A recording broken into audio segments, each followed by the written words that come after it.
नमस्कार दोस्तों, स्वागत है आपका एक बार फिर आपके अपने YouTube चैनल हिंदी ग्राम पर। आज की वीडियो में हम प्रीवियस ईयर क्वेश्चन सीरीज़ में आधुनिक युग देखेंगे। आधुनिक युग, आधुनिक काल, गद्यकाल, जिस भी नाम से आप इसे जानते हैं। बहुत सारे नामकरण है, नामकरण का तो विशेष विवाद है हिंदी साहित्य में। और उसके अंतर्गत भी हम भारतेंदु युग देख रहे हैं ना। पिछली वीडियो में हमने भारतेंदु युग के 50 महत्वपूर्ण प्रश्न किए थे, जो काव्य के क्षेत्र में जो है भारतेंदु युग का जो योगदान है उससे जुड़े हुए थे। और इस वीडियो में ये दूसरा पार्ट है भारतेंदु युग का। इसमें डिफरेंस क्या होगा, इसमें कुछ प्रश्न जो है मैंने नाटक वगैरह से भी, जो भारतेंदु से जुड़े हुए प्रश्न हैं, भारतेंदु मंडल के कवियों से जुड़े हुए प्रश्न हैं, उनको भी मैंने इसमें स्थान दिया हुआ है। वैसे तो नाटक का, कहानी का, उपन्यास का विकास और कालक्रम हम आगे देखेंगे दूसरी वीडियोज़ में, मगर यहाँ पर थोड़े महत्वपूर्ण प्रश्नों को मैंने इस वीडियो में जगह दे दी है। चाहे तो आप उसको अलग करके कहीं नोट्स में अपनी जगह दे सकते हैं। और आप अगर चैनल पर नए हैं तो हमारे चैनल को सब्सक्राइब कर लें, वीडियो को लाइक करें। आपको अगर कोई सुझाव देना हो कमेंट करें, अपने दोस्तों के साथ शेयर करें। आज की वीडियो में हम 30 बहुत महत्वपूर्ण प्रश्न देखेंगे। कुछ प्रश्न तो प्रीवियस ईयर क्वेश्चन पेपर से लिए हैं मैंने, और कुछ ऐसे महत्वपूर्ण तथ्यों को, ऐसे महत्वपूर्ण प्रश्नों को शामिल किया है इसमें, जो अति संभावित हैं कि आने वाली परीक्षाओं में आ सकते हैं। चलिए देखते हैं आज के प्रश्नों को। पहला प्रश्न है आज का, निम्नलिखित साहित्यकारों में से सबसे कम आयु किसकी रही। यहाँ 4 साहित्यकारों के नाम दिए गए हैं: जयशंकर प्रसाद, गजानन माधव मुक्तिबोध, प्रेमचंद, भारतेंदु हरिश्चंद्र। पूछा जा रहा है इन चारों में से सबसे कम उम्र में किसका देहांत हो गया था, यानी सबसे कम जीवन किसने व्यतीत किया था। तो आप जानते होंगे कि इसमें वैसे तो सारे कवि बहुत ही अल्पायु रहे हैं, इसमें से जिनका नाम दिया गया है 56 साल जो है हाईएस्ट इनका प्रेमचंद का जीवन है, जो 1880 से लेकर के और 1936 तक, इनकी मृत्यु 36 में होती है, 1936 तक इनका जीवन काल है। तो ये 56 ईयर हो गया। और इनसे जो है जयशंकर प्रसाद की 9 वर्ष छोटे थे। 1889 में इनका जन्म होता है, 1889 में। और प्रसाद इनके 1 साल बाद जो है 1937 में इनकी मृत्यु हो जाती है। प्रेमचंद के एक वर्ष बाद 1937 में। और मुक्तिबोध का जन्म जो है 1917 में हुआ है, 1917। और इनकी मृत्यु जो है 1964 में होती है, 1964 में। और भारतेंदु का आपको पता है 1850, और जन्म जो है 1850 और मृत्यु 1885। तो सबसे कम उम्र जो है इसमें भारतेंदु ने ही पाई थी। 35 वर्ष की अवस्था तक मात्र जीवित रहे थे। इसके अलावा देखेंगे प्रेमचंद जो है 56 हैं, 56 ईयर तक। और ये लगभग प्रसाद जी जो है 48, और मुक्तिबोध 47 ईयर्स तक, 47। तो यानी अगर क्रम में देखें तो 35, 47, 48, 56 इस तरह से क्रम बैठेगा, ठीक है। यानी 35 ईयर्स भारतेंदु, 47 मुक्तिबोध, 48 प्रसाद और 56 प्रेमचंद। ये उम्र है इनकी, इतने आयु तक जीवित रहे। तो सबसे कम उम्र किसकी है, ये हालांकि काफ़ी दुर्भाग्यपूर्ण प्रश्न है। इस तरह के प्रश्न नहीं रखने चाहिए, क्योंकि ये क्या तुक हुआ कि किसकी कम उम्र रही, किसकी ज़्यादा रही। जिसको विधना ने जितनी उम्र दी उतना जिया, मगर उसने अपने जीवन में किया क्या, ये महत्वपूर्ण होना चाहिए। चलिए खैर, आयोगों का अपना अपना मत है। अगला प्रश्न देखते हैं। इसका सही आंसर हो जाएगा भारतेंदु हरिश्चंद्र, ठीक है।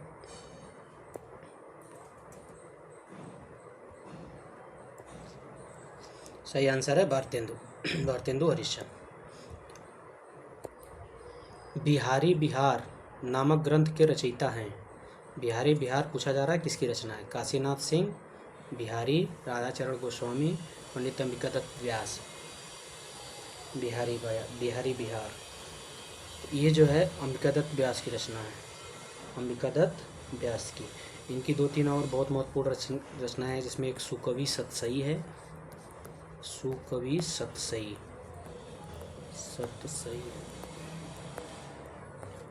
और है पावस पचासा, पावस पचासा,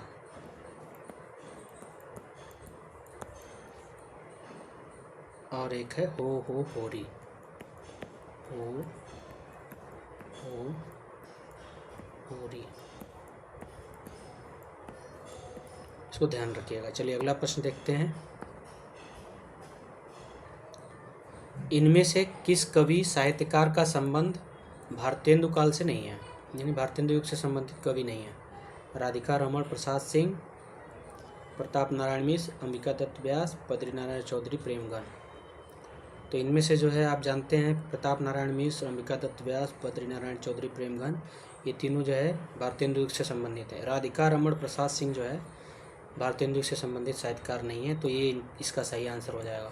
इनका संबंध जो है प्रगतिवाद से है, प्रगतिवाद में आते हैं, प्रगतिवाद के अंतर्गत गिने जाएंगे। और इनकी एक बहुत प्रसिद्ध कहानी है, कानों में कंगना, ये यूजीसी नेट में लगी हुई है, कानों में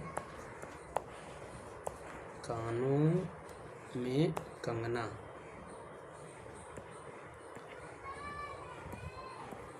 इसको ध्यान में रखिएगा। चलिए अगला प्रश्न देखते हैं। यह आँख बड़ी बला है, इसका आना जाना उठना बैठना सब बुरा है, यह किसने लिखा है? बद्रीनारायण चौधरी, प्रेमगन, बालकृष्ण भट्ट, प्रताप नारायण मिश्र, लालाश्री निवास दास।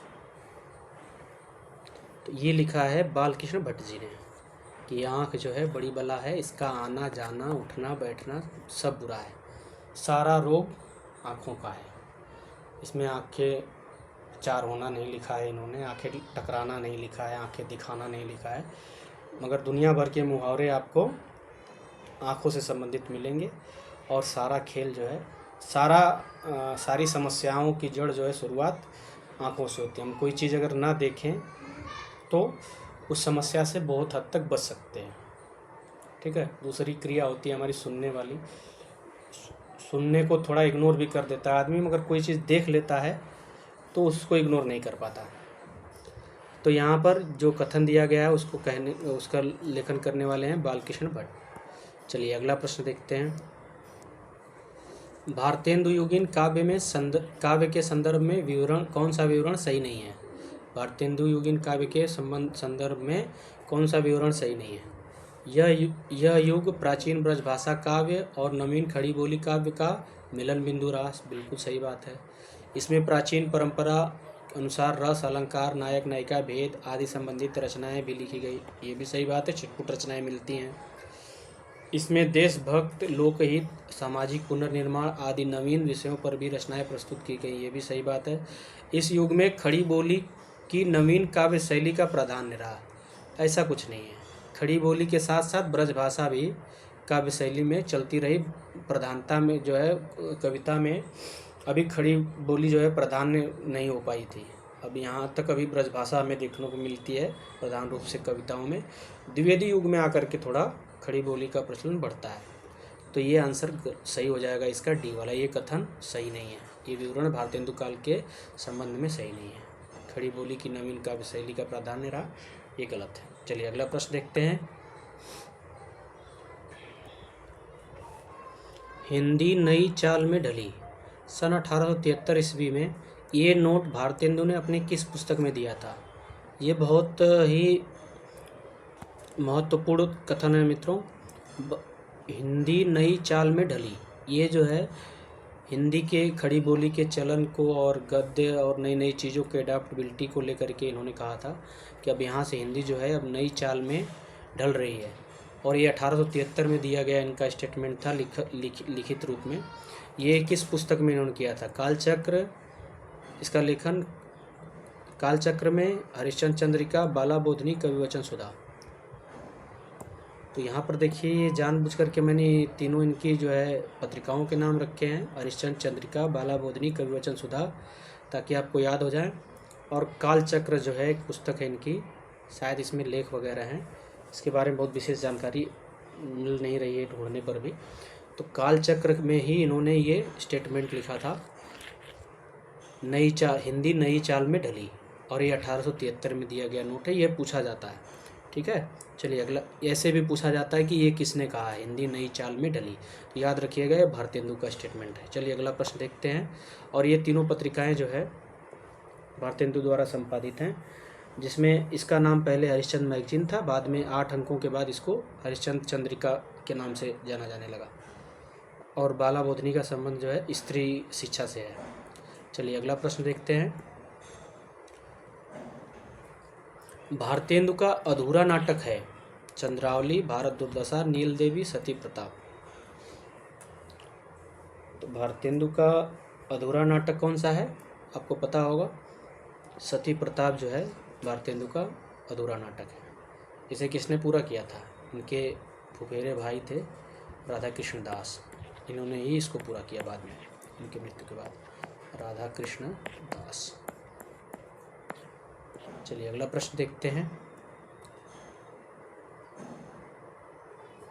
यद्यपि उनकी प्रवृत्ति हास्य विनोद की ओर ही अधिक रहती थी, पर जब कभी कुछ गंभीर विषयों पर वे लिखते थे तब संयत और साधु भाषा का व्यवहार करते थे।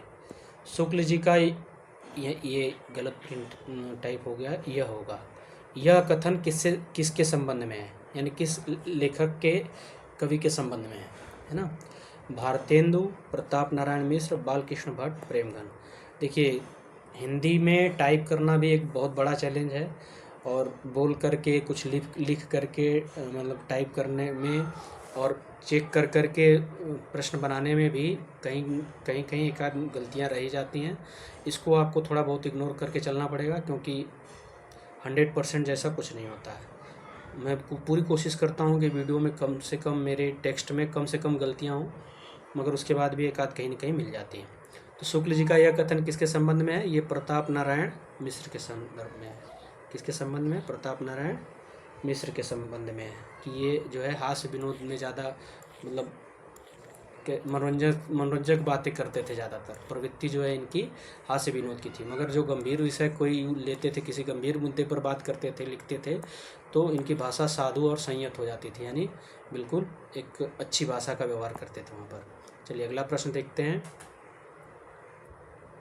अपनी सर्वतोमुखी प्रतिभा के बल से एक ओर तो वह पद्माकर द्विजदेव की परंपरा में दिखाई पड़ते थे, दूसरी ओर, और नहीं है और, दूसरी ओर बांग्लादेश के माइकेल और हेमचंद की श्रेणी में। भारतेंदु के संदर्भ में उक्त कथन किसका है, ये किस विद्वान का कथन है, किस आलोचक का कथन है कि वे अपनी सर्वतोमुखी प्रतिभा के बल पर एक ओर तो पद्माकर और द्विजदेव की परंपरा में दिखाई पड़ते हैं, बड़े कवियों की, और दूसरी ओर नाटक वगैरह को अगर देखें तो बांग्लादेश के माइकल और हेमचंद की श्रेणी में आ जाते हैं। भारतेंदु के बारे में ये किसने कहा है, हजारी प्रसाद द्विवेदी ने, रामचंद्र शुक्ल ने, डॉक्टर नागेंद्र ने, डॉक्टर रामस्वरूप चतुर्वेदी ने। तो ये कथन जो है आचार्य रामचंद्र शुक्ल का है, ठीक है। अगला प्रश्न देखते हैं। भारतेंदु का पहला मौलिक नाटक है जो इन्होंने खुद लिखा, वैदिकी हिंसा हिंसा न भवती, प्रेम योगिनी, विद्या सुंदर, सत्य हरिश्चंद्र। ये है वैदिकी हिंसा हिंसा न भवती, और प्रेम योगिनी भी मौलिक है। पहला पूछा जा रहा है तो पहला जो है वैदिकी हिंसा हिंसा न भवती, और विद्या सुंदर और सत्य हरिश्चंद्र जो है अनुदित हैं, यानी अनुवादित हैं दूसरी भाषाओं से, अनुदित नाटक हैं, ठीक है। सत्य हरिश्चंद्र को भी कुछ लोग मौलिक समझते हैं, मगर इसको शुक्ल जी ने बताया है कि ये किसी दूसरे राइटर की कहानी से मिलती जुलती है, इसकी कहानी इन्हीं के किसी मित्र की, और उसी को सुधारते सुधारते, अनुवाद को सुधारते सुधारते इन्होंने पूरा फिर से लिख दिया। चलिए अगला प्रश्न देखते हैं। अंग्रेज राज सुख साज सजे सब भारी, पय धन विदेश चली जात है, यह अति ख्वारी। उक्त पंक्तियाँ भारतेंदु के किस नाटक के आरंभ में उल्लिखित हैं, यानी किस नाटक में ये आई हैं पंक्तियाँ शुरुआत में। अंग्रेज राज सुख साज सजे सब भारी, पय धन विदेश चली जात यह अति ख्वारी। प्रेम जोगनी, भारत दुर्दशा, अंधेर नगरी, वैदिकी हिंसा हिंसा न भवति। तो आपने अगर भारत दुर्दशा पढ़ी होगी तो भारत दुर्दशा के अंतर्गत ही ये आता है। इसमें इन्होंने हमारे यहाँ से जो विदेशों में धन जाता है लूटपाट करके या व्यापार के नाम पर, वो उसकी ओर इनका इशारा है। और सुख साज में तो कोई कमी नहीं है, खूब जो हमारे यहाँ के राजा महाराजा हैं उनका ठाट बढ़िया चल रहा है। बाकी जो है हमारे देश का आर्थिक शोषण इतना तेज़ी से हो रहा है, उसकी ओर भारतेंदु जी जो है ध्यान दिलाते हैं। चलिए अगला प्रश्न देखते हैं। जिस प्यारी हिंदी को देश ने अपनी विभूति समझा, जिसको जनता ने उत्कंठापूर्वक दौड़ कर अपनाया, उसका दर्शन इसी पत्रिका में हुआ। शुक्ल जी का यह कथन किस पत्रिका के संबंध में है?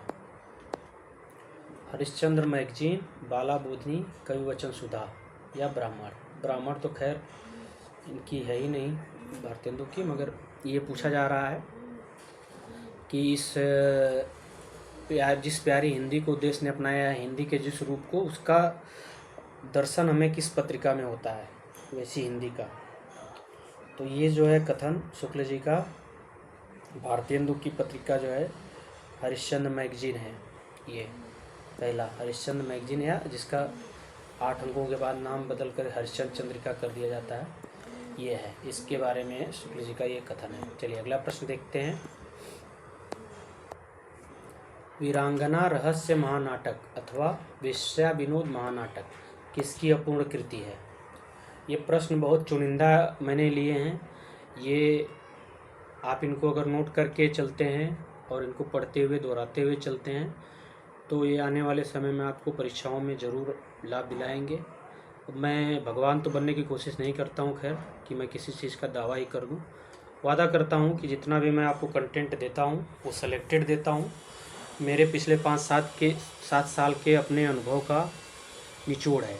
जो भी प्रश्न सेलेक्ट करता हूँ, जो भी फैक्ट सेलेक्ट करता हूँ, जो आप आज मेंटली फिजिकली जो है जो चैलेंजेस फेस कर रहे हैं तैयारी के दौरान दुनिया भर का, वो सब हमने फेस करे हैं।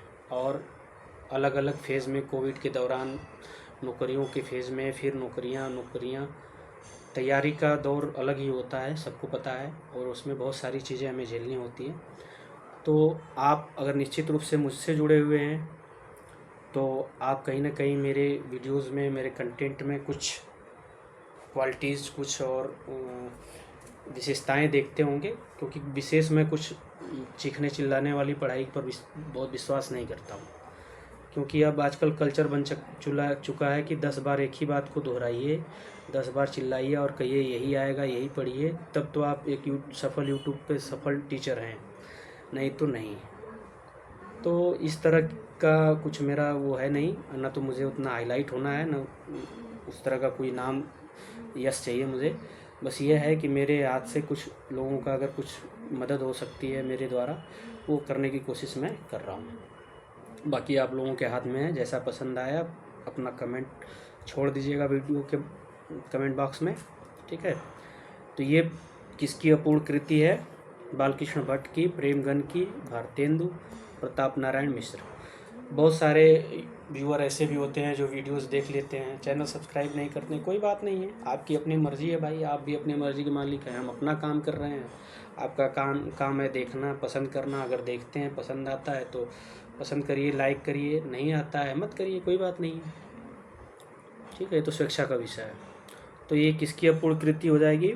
ये प्रेमघन की अपूर्ण कृति है, वीरांगना रहस्य महानाटक। इसको जो है कादम्बिनी में, ये जैसे सीरीज में कोई वो प्रकाशित होता है ना, कोई कहानी 3-4 खंडों में या नाटक, तो इसी तरह से इसको प्रकाशित कर ही रहे थे, उसी दौरान इनकी मृत्यु हो जाती है, ठीक है। चलिए अगला प्रश्न देखते हैं। और आनंद कादम्बिनी के संपादक भी यही हैं, बद्री नारायण चौधरी प्रेमगन, ठीक है।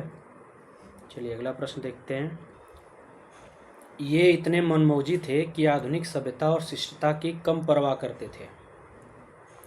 कभी लावनी बाजों में आकर शामिल हो जाते थे, कभी मेलों और तमाशों में बंद इक्के पर बैठ जाते दिखाई पड़ते थे। दिखाई एक बार ही आएगा, दिखाई पड़ते थे। शुक्ल जी का उक्त कथन किसके संदर्भ में है?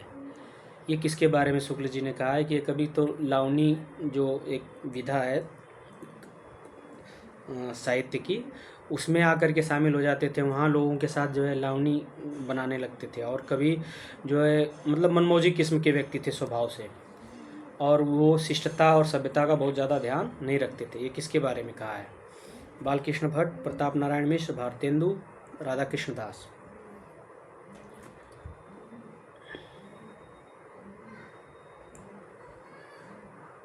शुक्ल जी ने कहा है प्रताप नारायण मिश्र के बारे में, ये बहुत ही मनमौजी स्वभाव के व्यक्ति थे। चलिए अगला प्रश्न देखते हैं।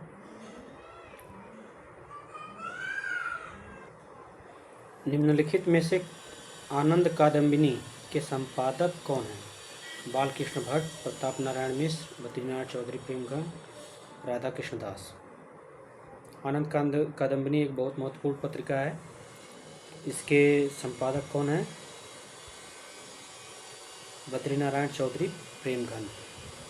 और इसमें आचार्य रामचंद्र शुक्ल जी भी अपने जब इनके पिताजी ट्रांसफ़र होकर मिर्ज़ापुर जाते हैं तो उसके दौरान इनके संपर्क में आते हैं बद्रीनारायण चौधरी प्रेमगन जी के, और इनको सहयोग प्रदान करते हैं। कुछ दिन जो है इनके यहाँ इसी पत्रिका में रामचंद्र शुक्ल जी ने भी आनंद कादम्बिनी में कुछ दिन काम किया है। चलिए अगला प्रश्न देखते हैं। हाय वह भारत भुव भारी, सबहि विधि सो भई दुखारी। उपयुक्त पंक्तियाँ किस कवि की हैं? भारतेंदु, प्रताप नारायण मिश्र, राधाचरण गोस्वामी, दुर्गादत्त व्यास। ये पंक्तियाँ किसकी है? ये जो है भारतेंदु की पंक्तियाँ हैं, उसी भारत दुर्दशा से। ठीक है, भारत दुर्दशा जो इनका नाटक है उसी से ली गई हैं भारतेंदु की पंक्तियाँ हैं। चलिए अगला प्रश्न देखते हैं। विलायत में दादा भाई नौरोजी को काला कहे जाने पर क्षोभपूर्ण कविताएं किसने लिखी थी? विदेश में जो है दादा भाई नौरोजी को काला कहा गया था, यानी रंगभेद उनके साथ हुआ था, उस पर जो है दुखी होकर के क्षोभपूर्ण कविताएं किसने लिखी? प्रताप नारायण मिश्र, बद्रीनारायण चौधरी प्रेमगन, अंबिका दत्त व्यास, ठाकुर जगमोहन सिंह। किसने लिखी हैं? बद्रीनारायण चौधरी प्रेमगन ने।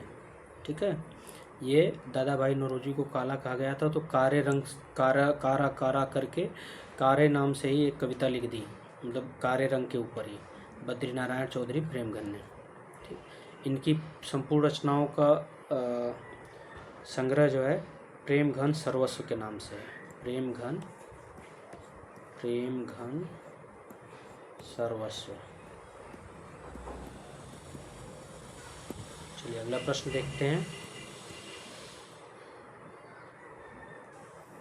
निम्नलिखित में से कौन सा सुमेलित नहीं है? नीचे जो है जोड़े में रचनाएं और उनकी विधा या शैली दी गई है। बंदर सभा पैरोडी, नए जमाने की मुकरी स्यापा, समदिन मधुमास गाली, वर्षा विनोद लावनी, प्रातः समीरन प्यार। ये या तो छंद हैं या तो इनकी शैलियाँ हैं लिखने की, छंद शैली। सारी भारतेंदु की रचनाएं हैं। तो इसमें से जो है बंदर सभा पैरोडी है, ये सही है। नए ज़माने की मुकरी जो आप जानते हैं पहेलियाँ और मुकरियाँ, ये स्यापा नहीं है, मुकरियाँ हैं। तो नए ज़माने की मुकरी जो है मुकरी विधा की या मुकरियाँ विधा की रचना है। मुकरी या मुकरियाँ कह लीजिए, पहेलियाँ और मुकरियाँ कहते हैं, जिसमें 3 पंक्तियों में कभी कोई बात कहता है और चौथे में उससे मुकर जाता है। दूसरा आंसर जो हम सोच रहे होते हैं उससे अलग आता है, कह करके मुकर जाना। समधिन मधुमास ये गाली विधा की है, और वर्षा विनोद जो है लावनी है, और प्रातः समीरन प्यार छंद में लिखी गई है। ये सारी रचनाएं जो है भारतेंदु की हैं, और इसमें ये मुकरी वाला जो है ये गलत है, ये सुमेलित नहीं है। तो इसका सही आंसर ये हो जाएगा। चलिए अगला प्रश्न देखते हैं। प्रश्न बहुत सिलेक्टेड हैं, मैं कोशिश करता हूँ कि आपका समय 1 मिनट भी फालतू बर्बाद ना करूँ। बस मेरी कोशिश इतनी रहती है कि कम से कम समय में आपको कितना अच्छा और कितना रिलेवेंट कंटेंट दे सकूं, बस मेरा प्रयास इतना है। चलिए इस प्रश्न में कहा जा रहा है, रामविलास शर्मा हिंदी नवजागरण और उसके साहित्य की विशेषताओं का सशक्त, स्वतंत्र और प्रामाणिक विवेचन करने वाले पहले व्यक्ति हैं। उक्त कथन किस आलोचक का है? ये किसने कहा है कि रामविलास शर्मा जो है इन्होंने हिंदी नवजागरण और उसके साहित्य की विशेषताओं का सशक्त, स्वतंत्र और प्रामाणिक विवेचन किया है, और ऐसा करने वाले वे पहली व्यक्ति हैं। डॉक्टर रामस्वरूप चतुर्वेदी ने कहा है, रामचंद्र शुक्ल ने कहा है, हजारी प्रसाद द्विवेदी ने कहा है, मैनेजर पांडे ने कहा है। ये कथन जो है मैनेजर पांडे का है। मैनेजर पांडे ने कहा है कि रामविलास शर्मा जो है हिंदी नवजागरण और उसके साहित्य की विशेषताओं का सशक्त, स्वतंत्र और प्रामाणिक विवेचन करने वाले पहले व्यक्ति हैं, ध्यान रखिएगा। चलिए अगला प्रश्न देखते हैं। निम्नलिखित में से अंबिकादत्त व्यास की रचना नहीं है। पावस पचासा, सुकवि सतसई, हो होरी, भारत बारहमासा। तो इसमें से क्या पूछा जा रहा है? रचना नहीं है, इसका ध्यान रखना है आपको हमेशा। नहीं है पूछा जा रहा है, नहीं है। तो पावस पचासा, सुकवि सतसई, हो होरी, ये तीनों अंबिकादत्त व्यास की रचनाएं हैं। और इसमें से कौन सी रचना इनकी नहीं है? भारत बारहमासा, ये सही आंसर हो जाएगा। इनकी रचना भारत बारहमासा नहीं है, ये राधा कृष्ण दास की है। राधा कृष्ण दास, वही भारतेंदु के फूफा के लड़के, फुफेरे भाई। चलिए अगला प्रश्न देखते हैं। हिंदी की हिमायत किसकी रचना है? देखिए, रचना और रचनाकारों से संबंधित बहुत सारे प्रश्न बनते हैं, बनाए जा सकते हैं, और मैं कोशिश कर रहा हूँ सिर्फ कुछ महत्वपूर्ण रचनाओं को आपको याद करवाने की, जिनसे प्रश्न बन सकते हैं या तो बने हुए हैं। ठीक है। वैसे तो अगर हर कालखंड में अगर हम रचनाओं के ऊपर कवि और रचनाओं के जोड़े के ऊपर प्रश्न बनाएं तो ऐसे हज़ारों प्रश्न, लाखों प्रश्न बन सकते हैं, इसकी कोई सीमा नहीं है। तो मुख्य रचनाओं को, मुख्य कवियों को लेकर के हम चल रहे हैं। हिंदी की हिमायत किसकी रचना है? भारतेंदु, ठाकुर जगमोहन सिंह, प्रताप नारायण मिश्र, प्रेमगन। तो ये हिंदी की हिमायत किसकी है? प्रताप नारायण मिश्र की। ये प्रताप नारायण मिश्र जी की रचना है। चलिए अगला प्रश्न देखते हैं। ये तो खैर मैंने पहले आपको बता दिया था। भारतेंदु का अधूरा नाटक सती प्रताप किसने पूरा किया था? राधाचरण गोस्वामी, दुर्गादत्त व्यास, राधा कृष्ण दास, दिवाकर भट्ट। देखिए यहाँ राधाचरण गोस्वामी मिलता जुलता नाम रखा हुआ है, और ये मैंने ही रखा हुआ है, ये प्रश्न मैंने ही बनाया है। तो ये राधा कृष्ण दास ने जो है इसको पूरा किया था, सती प्रताप, जो इनका अधूरा नाटक था। चलिए अगला प्रश्न देखते हैं। किस कवि ने अपने कवि जीवन का आरंभ कविता वर्धिनी सभा में पूरी अमी की कटोरिया सी, चिरंजीवी रहो विक्टोरिया रानी, इस समस्या की समस्या पूर्ति करके किया, और इस पर इन्हें सुकवि की उपाधि में प्राप्त हुई? ऐसे कौन से कवि हैं जिन्होंने अपने जीवन का प्रारंभ ही समस्या पूर्ति से किया है? और वो समस्या पूर्ति क्या थी? कविता वर्धिनी सभा में होने वाली समस्या पूर्ति थी, और ये पूरी अमी की कटोरिया सी, चिरंजीवी रहो विक्टोरिया रानी, इसका दूसरा पार्ट या आंसर आप कह लीजिए, इस तरह से किया था, और इनको सुकवि की उपाधि मिली थी। भारतेंदु हरिश्चंद्र, अंबिकादत्त व्यास, प्रताप नारायण मिश्र, ठाकुर जगमोहन सिंह। अंबिकादत्त व्यास जो हैं, इन्होंने अपने कवि जीवन का आरंभ कविता वर्धिनी सभा में समस्या पूर्ति करके शुरू की थी, और इस पर इन्हें सुकवि की उपाधि मिली थी। दोनों फैक्ट ध्यान रखिएगा अंबिकादत्त व्यास जी के बारे में। ठीक है। चलिए अगला प्रश्न देखते हैं।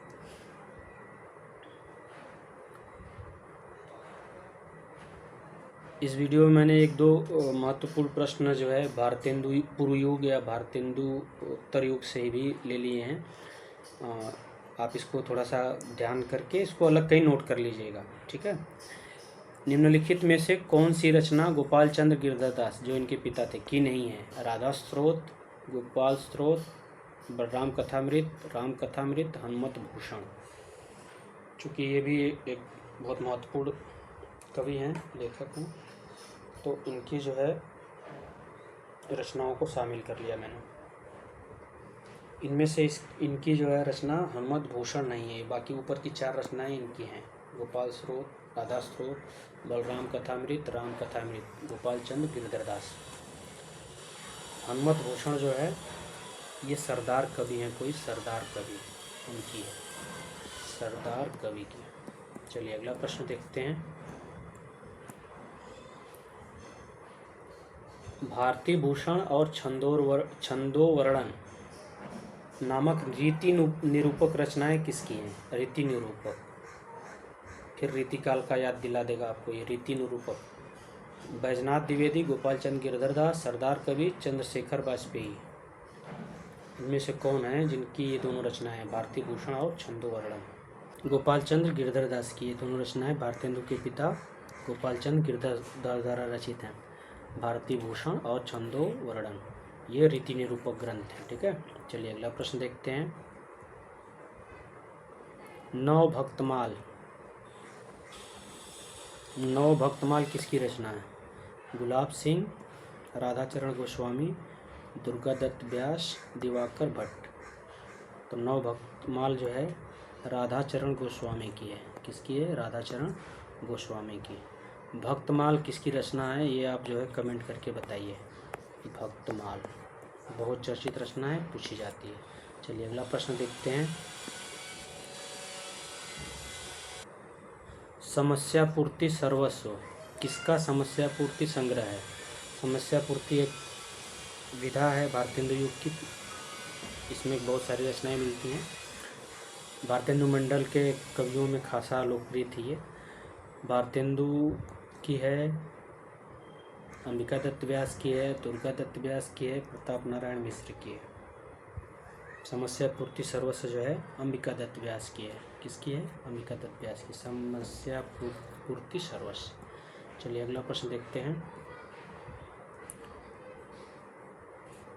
ये प्रश्न भी बहुत महत्वपूर्ण है। भारतेंदु मंडल के किस कवि की रचनाओं में प्रायः यति भंग मिलता है? प्रायः यति भंग मिलता है।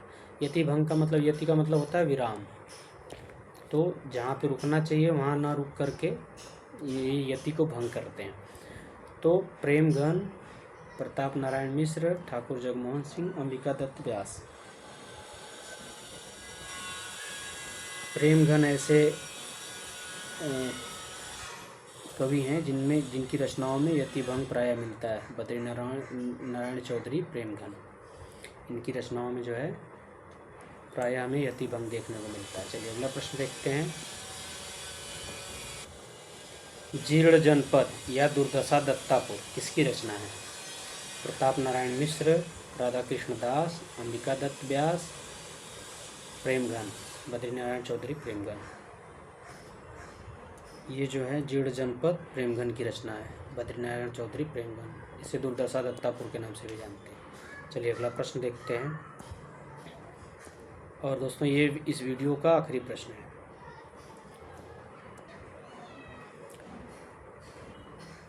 निम्नलिखित में से कौन सी रचना प्रबंध गीति नहीं है? रानी छद्मलीला, तन्मय लीला, देवी छद्मलीला, जरासंध वध।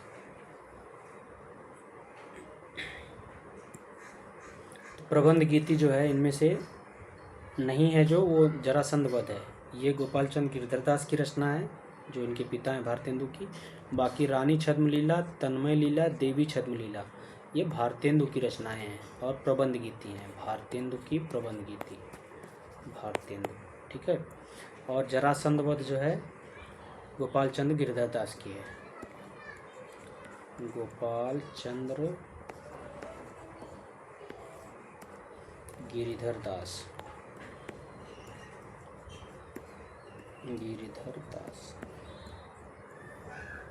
आपको ये वीडियो कैसी लगी कमेंट करके ज़रूर बताएं।